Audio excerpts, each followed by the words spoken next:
Hi, we did an implementation of a self-monitoring application and on-task behavior study.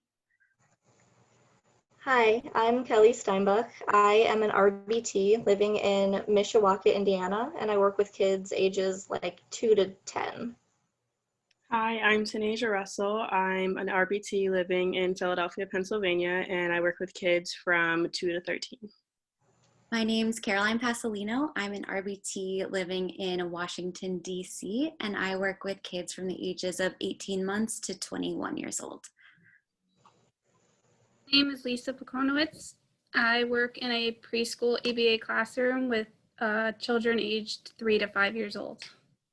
And I'm Shannon Gillooly. I live in Raleigh, North Carolina, and I'm an RBT that works with clients ages from 2 to 10 years old.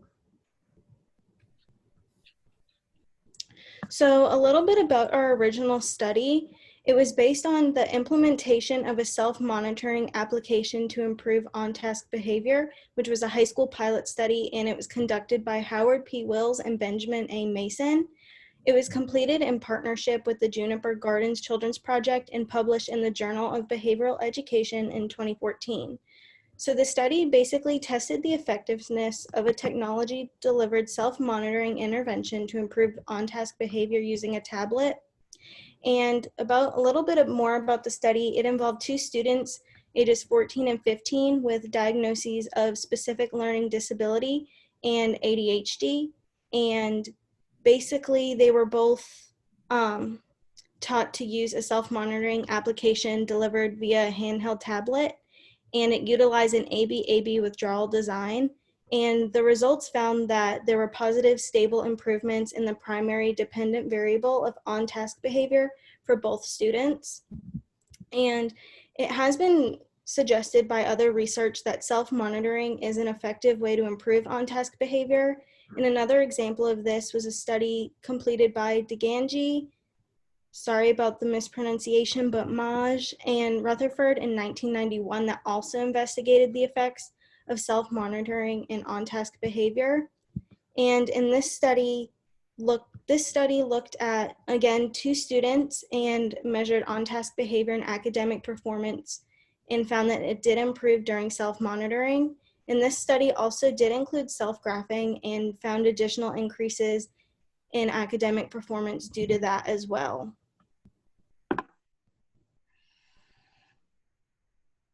The purpose of this study was to assess the effectiveness of a technologically delivered and self-monitored intervention and its effect on improving on-task behavior for 5 graduate students at Ball State University, age 22 to 28.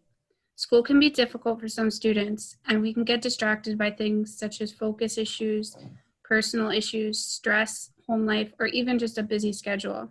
We wanted to see if using a self-monitored app such as iConnect, which asks us every 5 minutes if we are on task while also recording ourselves for treatment integrity, would help improve our on-task behavior for our school assignments.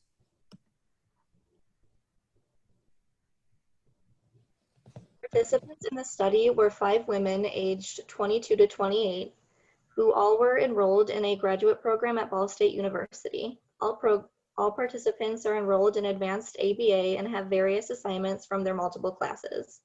All participants live in the United States. Although the original study was conducted in a classroom, all participants in our replication conducted sessions at home due to the fact that this is an online course and obviously some limitations due to COVID-19.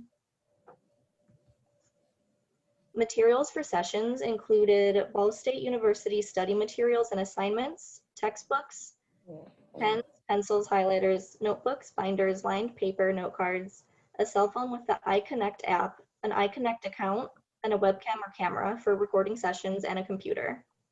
Materials for data collection included a computer and/or smartphone for watching sessions, a stopwatch, which could also be downloaded as an smartphone app, a data collection sheet that was made on Excel and shared via Microsoft SharePoint, and a calculator.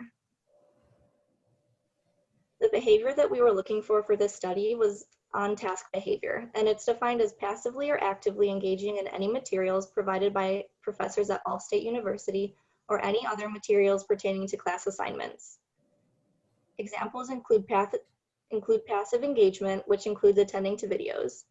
Active engagement includes taking notes on or annotating materials, reading materials, writing on paper or typing on the computer to complete assignments, or searching via computer or cell phone for more information on relevant topics. Non-examples include watching videos that do not pertain to in-class materials, browsing the web for websites that do not pertain to assignments, looking away from materials for more than 20 seconds, or writing, drawing, and typing that does not aid in the completion of an assignment.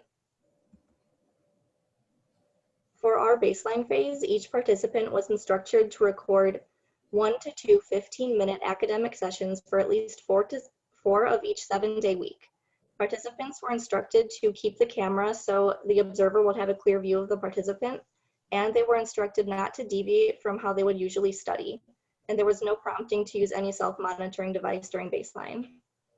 During treatment, each participant was also instructed to record 1 to 2 15-minute academic sessions for at least 4 days of each 7-day week.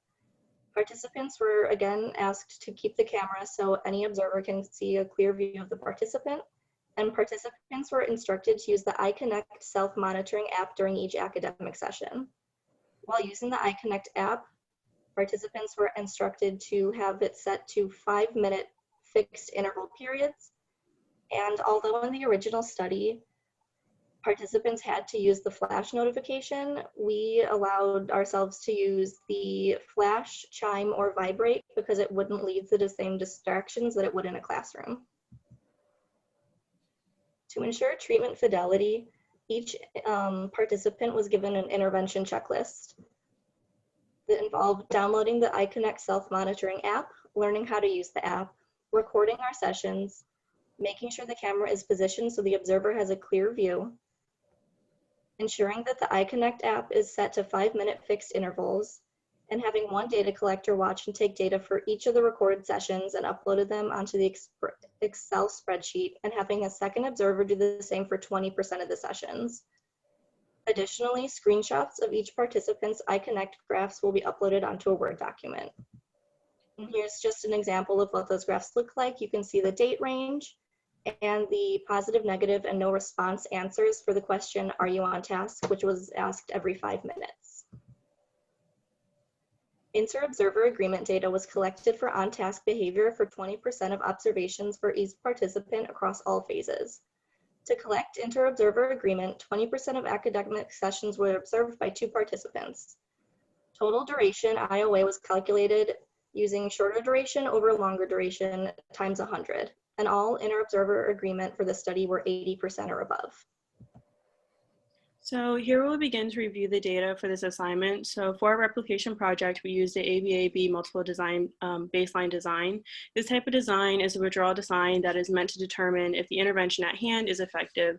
So it is to be used across different variables such as settings, behaviors, or participants. So for our study, it was used to measure the results across participants. This type of study is easy to use, read, and like was stated before, we all collected our own data and then combined it at the end. So as you will see, each phase change occurred when there was a steady rate of on-task behavior per participant across sessions, and the following slides can show you a clearer graph.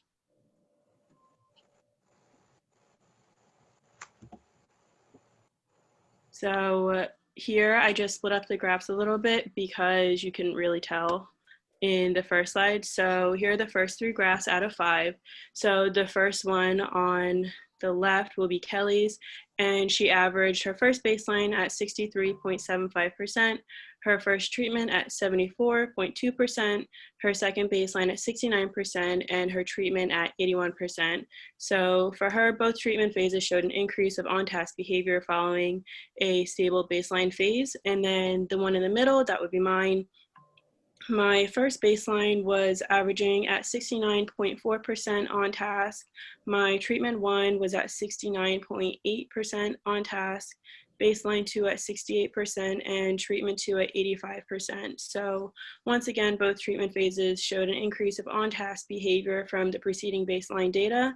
And then the third one all the way on the right would be Shannon's, and her first baseline averaged at 70.6% on task, treatment 1 at 86.6% on task, baseline 2 68.4% on task, and treatment 2 at 86.8% on task. So in all three cases here, there was an increase of on task behavior from the very start of baseline 1 all the way to the end of treatment 2. Then the next two are the remainder two. So the one on the left would be Lisa's. Baseline 1 started at 85%, treatment 1 was at 100%, baseline 2, 97.5%, and treatment 2 at 100%. For Caroline, hers is on the right. Her baseline 1 was 96.4%, treatment 1 at 99%, baseline 2 at 96.6%, treatment 2 at 99.8% on-task behavior. And once again, with both cases here, showed an increase of on-task behavior from start to finish. And just to back up with what was said earlier, that the treatment showed the timer that told us, okay, like, are you on time? Are you paying attention? And then baseline, we did not have that.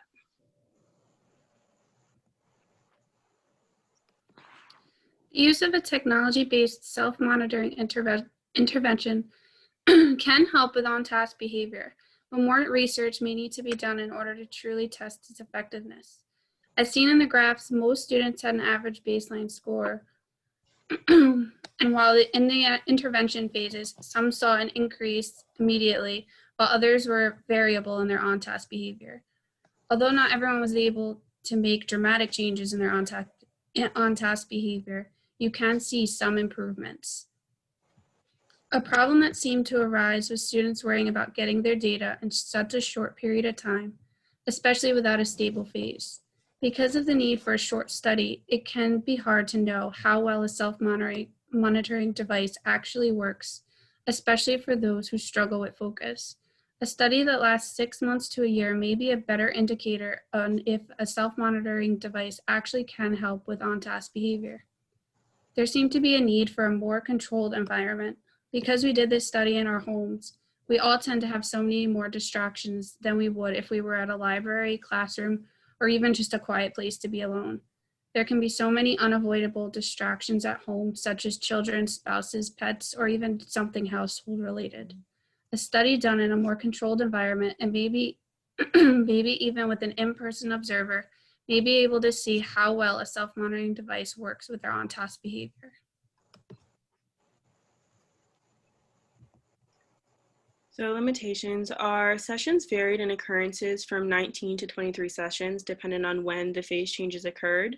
The project was not conducted in a controlled environment like it was said earlier, thus there were many factors that contributed to each individual's attention, whether that could be lack of motivation, common distractors in the home environment, or medical diagnosis of ADD or ADHD. Some additional limitations for this study is that each participant only took data for about 15 to 30 minutes a day, which, considering the academic level of the students, they're all graduate students, that's a pretty low percentage of study time. So perhaps lengthening that time in the future may have had more of an impact on on-task behavior. Another thing that would be a possible limitation is the interval length of 5 minutes for each prompt of on-task behavior sent by the iConnect app. It's not clear whether that 5-minute interval time was ideal for the students. So in the future studies, researchers can experiment with different interval lengths to determine if shorter or longer intervals would be ideal for the participants in the study. In addition, this study didn't account for any achievement outcomes, so no test scores or grades from anything were taken into account. There's no data taken on that. So in the future, that could also be something in addition to on-task behavior to take data on test scores and grades in the class. Additionally, this was a very small population that the study catered to. Obviously, there's only 5 participants in the study, all of whom are between the ages of 22 and 28, and all women, and all enrolled in advanced ABA at Ball State University. So in the future, it would be helpful to see, maybe a little bit different demographic to see if the intervention would work for other people. And then finally, this study in particular utilized the iConnect application to track on-task behavior. This is only one of many available self-monitoring applications and programs that you can utilize through either smartphones or using a computer. So in the future, it would also be helpful for researchers to try out different self-monitoring programs to see which one is most effective for this particular group of participants.